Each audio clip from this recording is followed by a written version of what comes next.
Pues muy bien, estamos acá bien acompañados del escritor Juan Villoro. Muchísimas gracias por esta entrevista. Al contrario, muchas gracias por visitarnos aquí en el Colegio Nacional. Pues para romper el hielo, la primera pregunta giraría en torno a la literatura. ¿Cuál cree, como escritor, cuál cree que es el rol social que debe desempeñar la literatura? Bueno, la literatura siempre ha tenido un sentido de compensar un mundo que se nos presenta como incompleto. La realidad no nos basta. El ser humano necesita soñar, necesita imaginar, hacer planes, enamorarse, tener ilusiones que no pertenecen necesariamente al mundo de los hechos. Si solamente viviéramos en las acciones, nuestra vida sería muy tediosa y parte de la vida del ser humano ocurre en la imaginación. ¿Cómo satisfacer la imaginación? Pues una manera es, por supuesto, simplemente teniendo ensoñaciones o soñando en las noches. Todos nosotros pasamos por esto, pero el arte es una manera mucho más sofisticada, profunda y gratificante de completar este mundo a través de la imaginación. Entonces la literatura sirve para eso, sirve para vivir en dos planos a la vez, el plano material y el plano mental, que es una condición esencial del ser humano. Entonces es algo sumamente significativo. ¿Considera que es una tarea heroica seguir escribiendo en una sociedad que cada vez se muestra más ávida y más consumidora de estos textos maruchan? Yo creo que en todas las épocas ha habido pocos lectores en cuanto a cantidad. O sea, si nosotros pensamos en la cantidad de lectores que había en tiempos de Shakespeare, de Cervantes, en el periodo de la Ilustración, por ejemplo, que tanto se habla de la enciclopedia de Diderot y de D'Alembert, y pensamos siempre en estos escritores que cambiaron la manera de pensar. Nos remontamos al siglo XVIII, el siglo de las luces, pues la mayoría de la gente no leía. Entonces, siempre la lectura ha sido algo que ha tocado a un grupo de personas. En el siglo XX son bastantes las gentes que leen. Acaba de terminar la Feria del Zócalo y fue muy masiva la asistencia. Vamos a la Feria de Guadalajara y es verdaderamente notable la cantidad de gente que se interesa en el hecho literario. Esto no quiere decir que todo mundo esté leyendo, hay que luchar porque más gentes tengan estas oportunidades. Yo creo que a veces exageramos con el espíritu catastrofista y con las profecías apocalípticas y decimos ya nadie lee.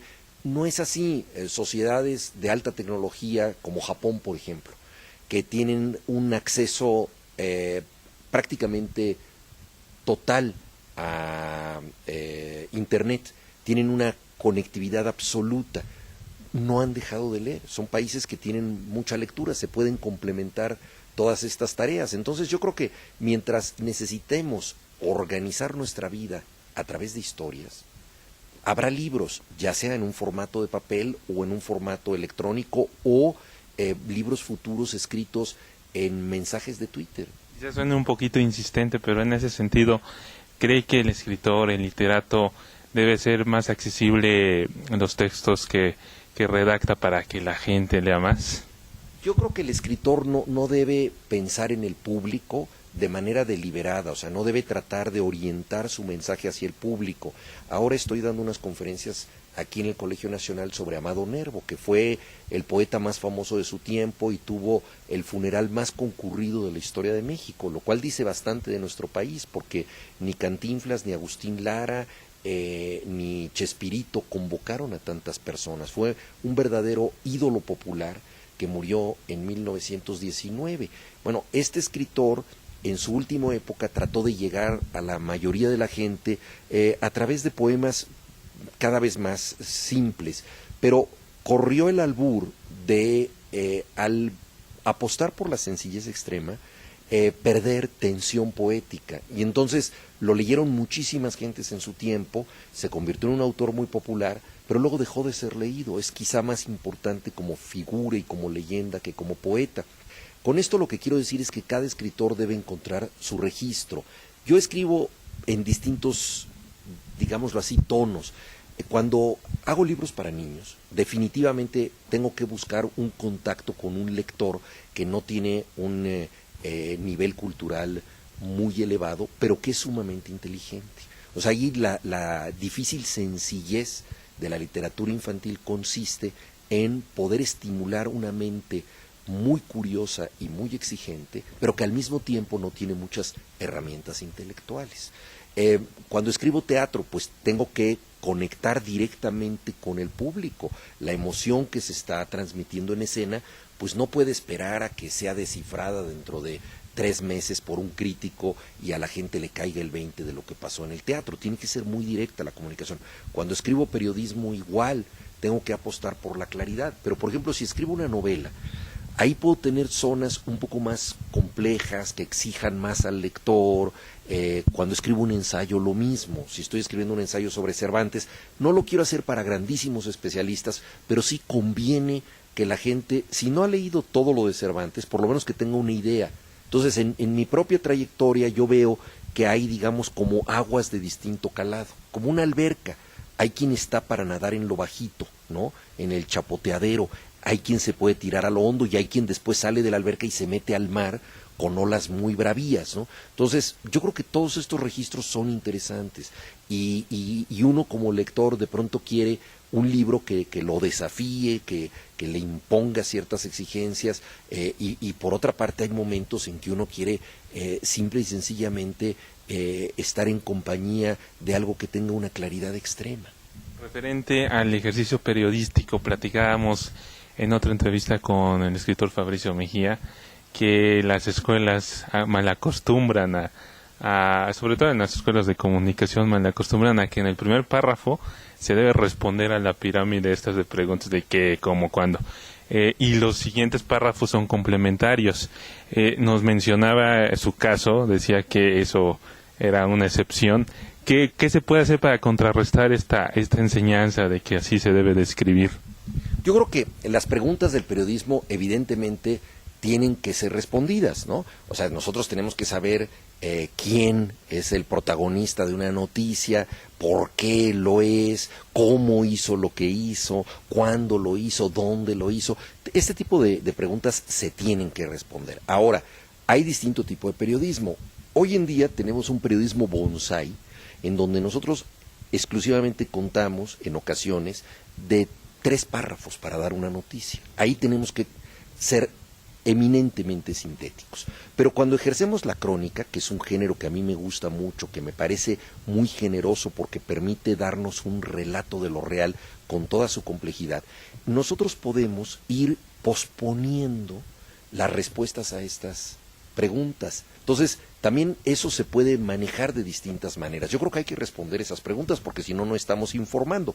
Lo que creo que es un poco absurdo es hacer un periodismo de laboratorio, ¿no? En donde a fuerza en el primer párrafo tienes que responder todo para que la gente ya no tenga que seguir leyendo, ¿no? Eso es un periodismo demasiado sintético que casi podría escribir un robot. De hecho, ya a partir del 2014, Los Angeles Times está publicando lo que se llama periodismo robot, que son notas escritas por computadora, básicamente en torno a noticias que tienen que ver con temas muy fácticos, o sea, que no dependen de interpretación. Por ejemplo, terremotos, ¿no? Se dice fue de tal magnitud, tuvo tales réplicas, hace 5 años que no había un terremoto de este tipo, afectó esta zona, ¿no? Entonces, son noticias tan concretas que las puede hacer una máquina. Cambiando un poco de tema, al ver la actual crisis multifactorial que padecemos como nación, ¿qué momento histórico, qué obra literaria le viene a la mente? Bueno, yo creo que todas las épocas han sido muy difíciles. Pienso en la novela Historia de 2 ciudades de Charles Dickens, que comienza diciendo, era el peor de los tiempos, era el mejor de los tiempos, porque todos los tiempos son de alguna manera el mejor y el peor, ya que son los tiempos que nos están afectando a nosotros. O sea, esta época para nosotros no nos queda más remedio, será la peor y la mejor. Las desgracias nos van a resultar mucho más fuertes y dolorosas porque nos van a constar a nosotros y vamos a ser sus testigos, y al mismo tiempo las cosas positivas nos van a atraer. Vivimos en un país que tiene muchas razones para confiar en sí mismo a través de la creatividad. nos haría pensar que estamos en el mejor de los mundos posibles. Pero luego vemos los partidos políticos que tenemos, la corrupción, la impunidad, la violencia, el crimen organizado, y pensamos que estamos en el peor de los mundos. Entonces hay una dialéctica ahí, una tensión muy fuerte, y yo creo que si algo caracteriza a este país son como dos tentaciones muy extremas. Por un lado, el carnaval. Es un país de fiestas, de jolgorios, de desmadre, de relajo compartido. Lo vemos en cualquier fiesta donde abundan los colados, nos la pasamos muy bien, y realmente ni siquiera sabemos cuál es el pretexto de la fiesta, porque pudo haber sido por una razón de la escuela, del trabajo, por una fiesta cívica que convertimos en reventón privado, incluso por una fiesta religiosa que acaba en pachanga personal. O sea, todo eso es muy rico, y esto nos da una dimensión de carnaval. Pero al mismo tiempo tenemos un país que parece al borde del colapso y de la crisis, y esa otra tentación es el apocalipsis. Pensamos que es el fin de los tiempos, que ya nada podrá suceder, y es un país que, bueno, puede tener desde un cataclismo como el terremoto de hace 30 años hasta casos tan graves como los 43 de Ayotzinapa, los 72 migrantes que fueron asesinados en el 2010, tantísimos casos de violencia absurda, los periodistas asesinados en todo el país y principalmente en Veracruz. Entonces todo eso nos haría pensar en un país sin salida, ¿no? Y yo creo que estamos en esa tensión entre el carnaval y el apocalipsis, y a veces de manera misteriosa ambas situaciones se combinan. A veces estamos viviendo un carnaval en el apocalipsis. Vio Malcolm Lowry en su novela Bajo el volcán, que decía que había llegado a un sitio que era simultáneamente el paraíso y el infierno.